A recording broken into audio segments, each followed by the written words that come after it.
On an autumn afternoon, a group of 5 writers decided to escape the chaos of the city and spend a weekend at an old, abandoned mansion once owned by a notorious zamindar named Ranjan Mukherjee. The mansion was called Bonalota Villa, a name whispered among locals, wrapped in dark tales of suicides and mysterious disappearances. The group consisted of Agya, a 32-year-old fiction writer, Trisha, 29, known for her horror and supernatural stories, Neil, a photographer, Sayoni, a videographer and researcher, Rudra, Agya's friend, who had once encountered a ghost in the past. Bonalota Villa was a grand 3-storied building surrounded by a damp, eerie garden. As dusk fell and the sun's light faded, the long shadows of the villa seemed to stretch and tighten their grip around the house. From the first night, strange things began to happen. Sayoni noticed a shadowy woman draped in a sari appear in her camera footage, walking along the upstairs balcony. But there was no one actually there. Rudra suddenly whispered, "There's someone here, I can feel it." Agya laughed it off. "It's all in your head. We're here to write horror stories. Our minds are already haunted." But that very night, Trisha woke up to find a thin, tall woman in a white dress sitting beside her. Her hair hung down over her face, and she whispered, "Bring me back. Why did you leave me?" Startled, Trisha opened her eyes fully. No one was there. The door was closed. Everyone else was asleep. Trisha was frozen with fear. The next morning, Sayoni went to speak with the locals. An old man finally opened up. "That house, it's cursed. Zamindar Ranjan's wife Bonalota killed herself there. She was a pregnant widow. The zamindar believed she had been unfaithful. One day, before the child could be born, he beat her with a whip. Bloodied and broken, Bonalota hanged herself in the room that no one opens anymore." Sayoni asked, "Where's the room?" The old man whispered, "3rd floor, south wing, the one with the red thread tied to the door handle." That night, around 8 p.m., Agya and Rudra found the room and untied the red thread as a joke. "Superstition," they said. "Let's have a look inside." As soon as the door opened, a cold gust of wind blew through. Inside stood a wooden cradle with a dusty old doll and a blood-stained painting of a woman on the wall. The eyes in the painting seemed alive. Trisha gasped, "Do you smell that? It's like birth blood and old candle wax." Neil started taking pictures. Suddenly, the camera lens shattered. The lights went out. The door slammed shut on its own. No one could open the door. From outside, Sayoni was screaming for them. Inside, they heard moans. Then the cries, a woman screaming in the agony of childbirth. Rudra turned around and saw Bonalota standing behind them. Blood dripped from her eyes. She whispered, "Where is my child?" Agya screamed and rammed the door. It flung open. Everyone ran down in terror. But at 3 a.m., Trisha vanished. In her room, they found only her bangles and a lingering smell of hair oil. They searched the house again and returned to that cursed room. On the wall, written in what looked like blood, "Trisha is mine now. No one else leaves." 2 months passed. Neil was institutionalized. Sayoni survived, but hadn't spoken a word since. Agya, Rudra, and Trisha, all missing.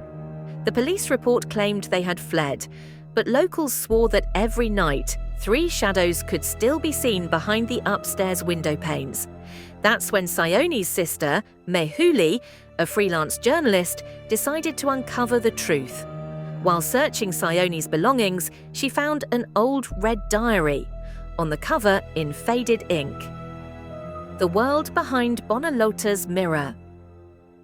The first page was written in Trisha's handwriting. "I am inside the world behind the mirror. Time stands still here. Bonalota has trapped us. She wants us to be her children, all of us. If anyone finds this, know that there's only one way out. You have to go inside the mirror, understand her truth, and give her peace." Mehuli felt a chill run down her spine, fear and curiosity battling inside her. But she didn't stop. She went to Bonalotta Villa. She climbed to the 3rd floor. The door still had a faded red thread, brittle and dry. Inside stood a tall, full-length mirror, framed in carved wood, its surface dull and grey. As Mehuli stared into it, her reflection began to fracture, and then standing within the cracks, Trisha. "Mehuli, please, come closer, there's no time." Mehuli stepped forward. The glass shattered. She was pulled in by an invisible force. When she opened her eyes, she found herself in a black and white world. The trees looked like people frozen in death. The sky was colourless, just smoke and fog and whispers all around. Rudra stood there. His face was gaunt, eyes bloodshot. "Why did you come? No one leaves this place. We're Bonalotta's children now." Trisha ran to her and held her tightly. "She makes us listen to her stories, feel her pain. If we stop, we disappear. We vanish from this mirror world forever." Then a voice echoed from the shadows. "Mehuli, you are my new child. You will write my story. From inside this mirror, forever." Bonalotta stepped out, tall, skeletal, blood-soaked white sari, wild hair, and a twisted smile. She led Mehuli into an ancient room lit by flickering candles. On the walls were names, hundreds of names of missing people, and among them, Agya Mukherjee, Trisha Basu, Rudra Sen.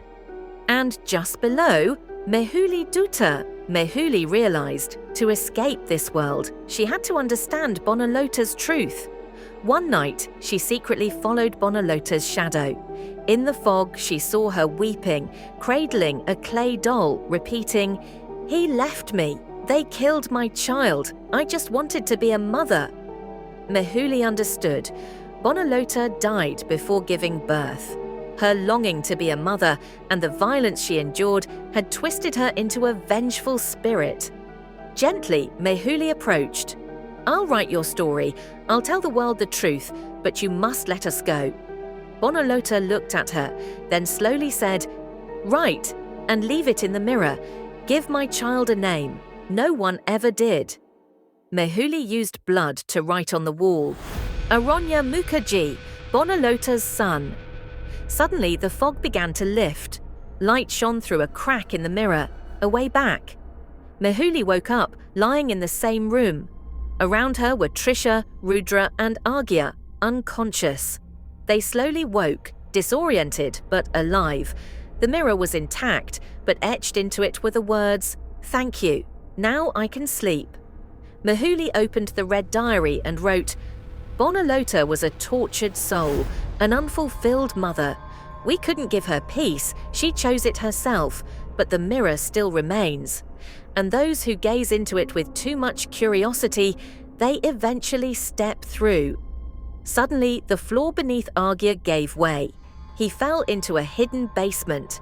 There, in the pitch darkness, he found bones, ancient instruments of torture, and a body, Trisha's. Eyes wide open, her body frozen like stone. He tried to run, but Bonalotta appeared. "You came to play with my story, now write it, in blood." Her scream echoed through the entire house. Downstairs, the others saw the walls glow red, as though burning, yet there was no fire. The next morning, the police arrived. They found only Neil, sitting in a corner, laughing and crying at the same time. "They're all inside the mirror now, Bonalotta's mirror. She let me go because I didn't take any pictures." The police sealed the room. Bonalotta Villa remains abandoned to this day. But those who pass by at midnight say they still see a woman in a white sari standing by the window, holding a blood-soaked doll, asking the same question, "Where is my child?"